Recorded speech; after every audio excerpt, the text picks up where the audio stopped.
Middle east हमेशा से ही चरमपंथ के लिए उपजाऊ जमीन बना हुआ है। यहाँ कई ऐसे संगठन हैं जो अमन और शांति के दुश्मन हैं। ऐसे ही एक संगठन का नाम है हिजबुल्लाह, जिसके लिए इजराइल और उसकी सेना काल बन गई है, क्योंकि जब से इजराइल ने पेजर स्ट्राइक की है तब से हिजबुल्लाह और उसके लड़ाकों की शामत आ गई है। ये रिपोर्ट देखिए और समझिए, जो हिजबुल्लाह कल तक बदले की कस्में खा रहा था वो अब अपनी उल्टी गिनती गिन रहा है।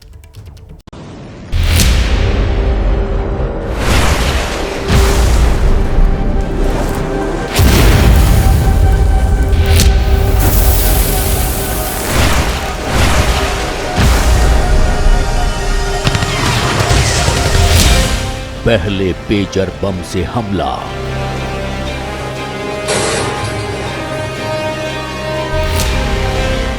फिर वॉकी टॉकी से बदला,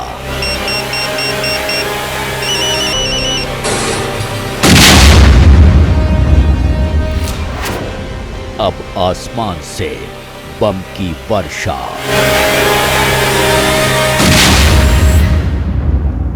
इजराइल की खुफिया एजेंसी मोसाद हिजबुल्लाह के लड़ाकों के लिए काल बन गई है।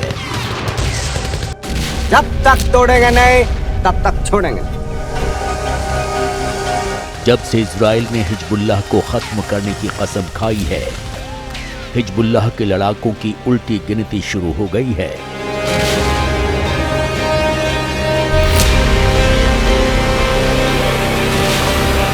और अब तक इजराइल हिजबुल्लाह के वरिष्ठ कमांडर समेत लड़ाकों को ढेर कर चुका है।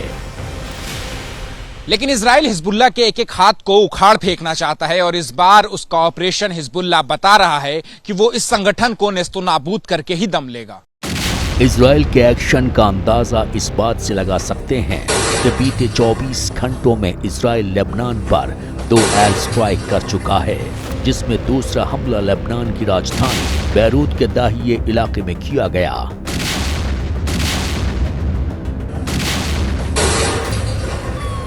रिपोर्ट के मुताबिक इस हमले में अब तक 12 लोगों की मौत हो गई। मारे गए लोगों में हिजबुल्लाह की टॉप मिलिट्री यूनिट जिहाद काउंसिल के सदस्य इब्राहिम आकिल भी शामिल है, जिस पर 58 करोड़ का इनाम था और अमेरिका में अकील मोस्ट वांटेड था। रिपोर्ट्स में ये दावा किया गया है कि इजराइल ने ये हमला F-35 फाइटर जेट्स के जरिए किया। हमले में एक बिल्डिंग को निशाना बनाया गया जहां पर हिजबुल्लाह के लड़ाके मौजूद थे। इससे पहले गुरुवार रात दक्षिण लेबनान पर इजराइल ने 70 हवाई हमले किए थे, जो गाजा युद्ध शुरू होने के बाद इजराइल का लेबनान पर अब तक का सबसे बड़ा हमला था। इजराइल डिफेंस फोर्स ने दावा किया है कि उसने लेबनान में हिजबुल्लाह के 100 से ज्यादा रॉकेट लॉन्चर्स पर हमला कर उन्हें बर्बाद कर दिया है। इनमें 1000 से ज्यादा रॉकेट बैरल तबाह हो गए थे। दरअसल हिजबुल्लाह पेजर हमले के बाद इजराइल पर हमला करने की तैयारी में था, लेकिन वो हमला करता और बदला लेता उससे पहले इजराइल ने रॉकेट की वर्षा कर दी और हिजबुल्लाह की कई इमारतों और एक हथियार डिपो को तबाह कर दिया। हालांकि इजराइल के इस हमले के बाद हिजबुल्लाह ने पलटवार करते हुए इजराइल पर 150 रॉकेट दागे थे, लेकिन इजराइल के सुरक्षा कवच आयरन डोम ने उन्हें नेस्तनाबूद कर दिया।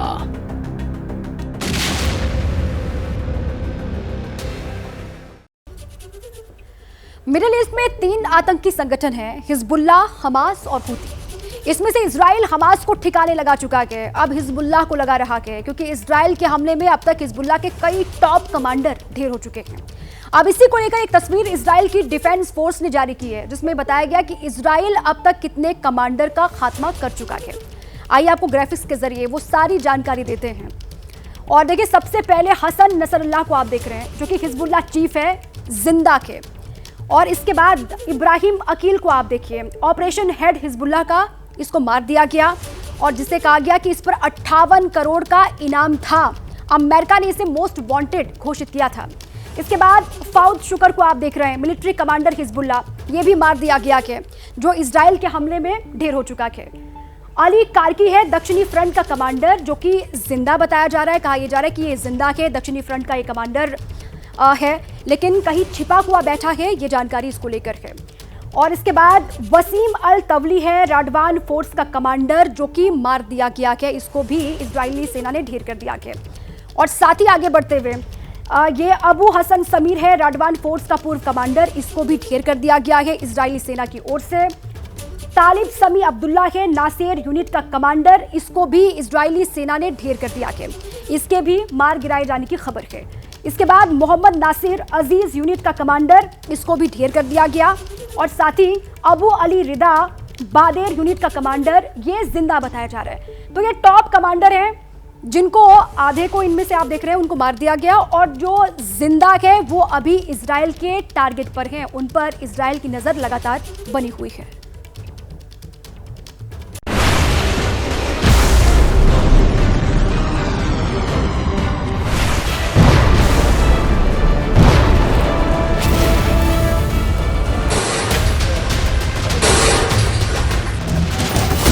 ऑपरेशन पेजर का ब्लूप्रिंट मोसाद को कैसे मिला हिंद?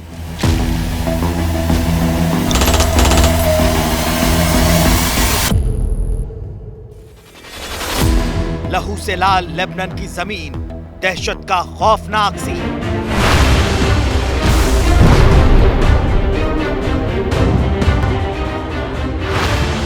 युद्ध का नियम बदला, म्यूनिख वाला हमला।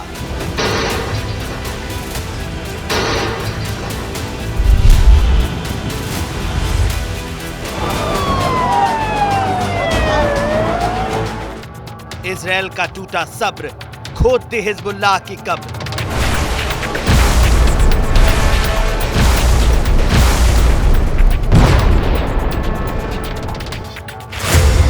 जेम्स बॉन्ड जैसे हथियार, दहशतगर्द खबरदार।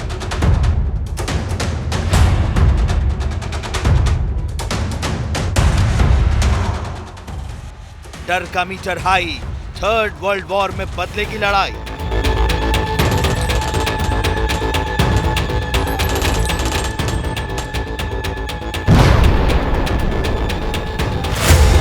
ऑपरेशन 15 ईयर बैक, मोसाद का सीरियल अटैक।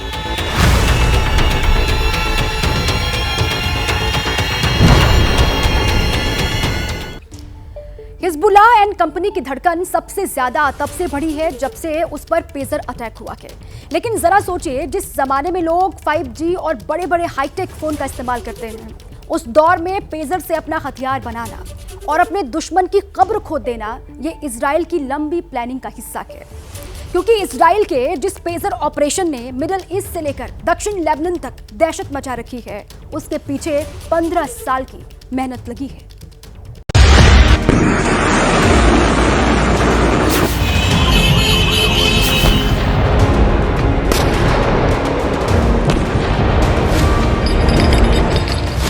ये तबाही का वो ट्रेलर है जिससे लेबनान की राजधानी बेरूत धमाकों से गूंज रही है।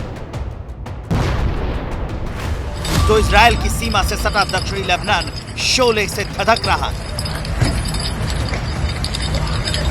हिजबुल्लाह इजराइल के बनाए चक्रव्यूह में इस कदर फंसा है, इसे टीवी स्क्रीन पर दिख रही इन 3 तस्वीरों से समझ सकते हैं। 17 सितंबर को पेजर में धमाके होते हैं और हिजबुल्लाह एंड कंपनी के दहशतगर्द मरने लगते हैं।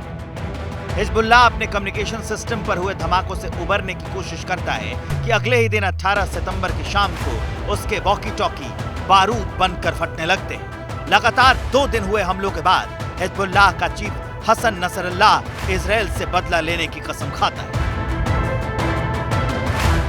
इजराइल ने सारी लिमिट क्रॉस कर दी है, लेकिन उससे पहले 19 सितंबर को दक्षिणी लेबनान एक के बाद एक बम धमाकों से गूंजने लगता है। लेबनान और उसकी राजधानी बेरूत अब धमाकों से गूंज रही है और इसकी धमक पूरी दुनिया सुन रही है। लेकिन बड़ा सवाल यह है कि आखिर ये हिजबुल्लाह से इजराइल का बदला है या फिर सोचा समझा हमला। इजराइल के पेजर अटैक को ना उसके दुश्मन भाप पाए और ना उसके दोस्त समझ पाए, क्योंकि जिस हमले से उसने हिजबुल्लाह एंड कंपनी की कब्र खोदी, वो 1 महीने या 1 साल की प्लानिंग का नतीजा नहीं है। ये मोसाद के प्रतिशोध की वो सौगंध है जिसके स्क्रिप्ट उसने 15 साल पहले लिख दी थी।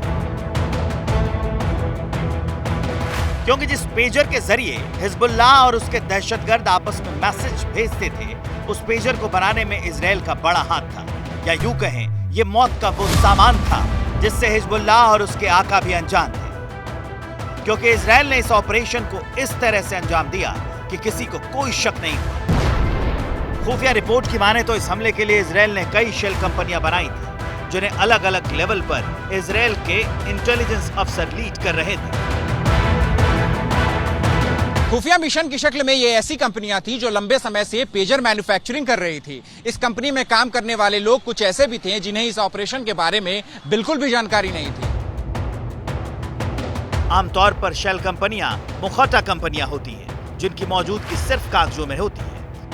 लेकिन इजराइल ने इस ऑपरेशन के लिए ऐसी कंपनियां भी बनाई जो लंबे समय से पेजर में काम में थी। इस ऑपरेशन के लिए इजराइल ने समय समय पर कई ट्रायल किए, जिनमें कई पास हुए तो कई फेल।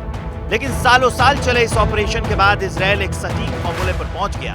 सूत्रों से मिली जानकारी के मुताबिक पेजेस में 3 से 10 ग्राम तक विस्फोटक लगाए गए थे। इसे ट्रिगर करने के लिए एक रिमोट से भी जोड़ा गया था। सूत्रों के मुताबिक इस तरह से पेजर्स के भीतर जो विस्फोटक फिट किया गया था, उसका पता लगाना मुश्किल था। यहां तक कि किसी भी तरीके की डिवाइस या फिर स्कैनर से भी इसे ढूंढा नहीं जा सकता था। इन पेजेस को कोड की मदद से ऑपरेट किया जाता है और इस साल की शुरुआत में इन्हें लेबनान भेजा गया।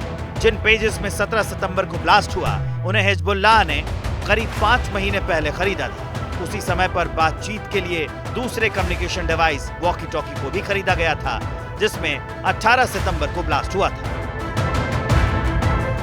इजराइल का यह ऑपरेशन कई लेयर्स पर काम कर रहा था। उसे पता था कि हिजबुल्लाह इन पेजर्स को खरीदेगा और बातचीत के लिए वॉकी टॉकी का भी इस्तेमाल करेगा। यानी एक प्लान फेल होता तो दूसरा एक्टिव हो जाता, लेकिन इजराइल के दोनों ही प्लान सफल रहे। 17 सितंबर की दोपहर करीब 3 बजे इन पेजेस पर एक मैसेज आया, जिसके बाद सभी पेजेस में पहले से मौजूद PETN विस्फोटक एक्टिवेट हुआ, जिसके बाद बैटरी गर्म होने लगी। इससे पहले हिजबुल्लाह के लड़ाकों को कुछ पता चलता, उससे पहले हाथ में, जेब में, कमर में जहां जहां पेजर थे वो मौत बनकर फटने लगे। इस हमले में हिजबुल्लाह के कई दहशतगर्दों की मौत हुई, हजारों लोग घायल हुए, लेकिन हिजबुल्लाह के मुताबिक 879 लड़ाके इस हमले में मारे गए। वहीं लेबनान की सरकार का दावा है सीरियल ब्लास्ट में दर्जनों लोग मारे गए हैं और सैकड़ों घायल हैं। इस पेजर हमले के बाद लेबनान और इजराइल के बीच जुबानी जंग शुरू हो गई। यह आतंकी हमला है जिसके निशाने पर रिहायशी लोग थे। हमले सड़कों पर, गलियों में और बाजारों में हुए। हिजबुल्लाह के आतंक को खत्म करने के लिए कुछ भी करेंगे। इजराइल ने साफ कर दिया है कि उसकी ये जंग हिजबुल्लाह और उसके लड़ाकों के खिलाफ है, जिसकी गवाही ये तस्वीर दे रही है। आसमान में फटते बारूद हिजबुल्लाह और उसके लड़ाकों के लिए ताबूत बन गए हैं। मोसाद ने अपनी कसम कैसे पूरी की और कैसे इसे पूरा करने में उसे इतना लंबा वक्त लगा, क्योंकि जिस पेजर ऑपरेशन से मिडिल ईस्ट की धड़कन बढ़ी है और हिजबुल्लाह की टेंशन बढ़ी है, उसमें मोसाद की कई सालों की तैयारी लगी है। आपको ग्राफिक्स के जरिए बताते हैं कि मोसाद ने अपने मिशन को कैसे अंजाम तक पहुंचाया। देखिए, पहला फेज क्या रहा, इसके 3 फेज आपको हम समझाने जा रहे हैं। पहला फेज आप जानिए। पहले फेज में ऑपरेशन का इजराइल ने अफवाह फैलवाई कि फोन को हैक कर वो सकता है, ये अफवाह फैलाई गई इजराइल की ओर से। उसके दुश्मन का इसे इस्तेमाल करना सुरक्षित नहीं है, ये अफवाह फैलाई गई। और उसके बाद हिजबुल्लाह को यकीन हो गया कि उसका फोन का इस्तेमाल करना खतरे से खाली नहीं है। और इसी साल फरवरी में हिजबुल्लाह के चीफ ने अपने लड़ाकों से सेल फोन से दूर रहने के लिए कहा। हिजबुल्लाह के चीफ ने अपने जो लड़ाके हैं उनसे कहा कि आप सेल फोन से दूरी बना दीजिए। अब दूसरा फेज क्या है वो आपको हम समझाते हैं। इस पूरे ही मिशन के लिए इजराइल ने 3 शेल कंपनियां बनाई। शेल कंपनियां जो उसकी ओर से बनाई गई, इजराइल की ओर से। और इसमें से एक कंपनी ऐसी थी जो पहले से पेजर का निर्माण करती थी। और साथ ही इजराइल ने पेजर में विस्फोटक को फिट किया। इजराइल की ओर से पूरी प्लानिंग किस तरीके से आगे बढ़ी और फिर पूरी प्लानिंग के साथ पेजर को हिजबुल्लाह तक पहुंचाया गया इजराइल की ओर से। थर्ड फेज, तीसरा फेज क्या रहा? 17 सितंबर को शुरू हुआ ये पेजर में मैसेज आना 17 तारीख से। पेजर की बैटरी अचानक से वहां पर गर्म हो गई, ये कहा गया। और उसके बाद पेजर में बीप बीप की आवाज वहां पर लोगों ने सुनी, ये महसूस की, और आवाज बंद करने के लिए हिजबुल्लाह के लड़ाकों ने बटन वहां पर दबा दिया और फिर कोड एक्टिवेट हुआ। और फिर क्या था, पेजर अलग अलग हिस्सों में फटने लगे, धमाकों की आवाजें और तस्वीरें सामने आई।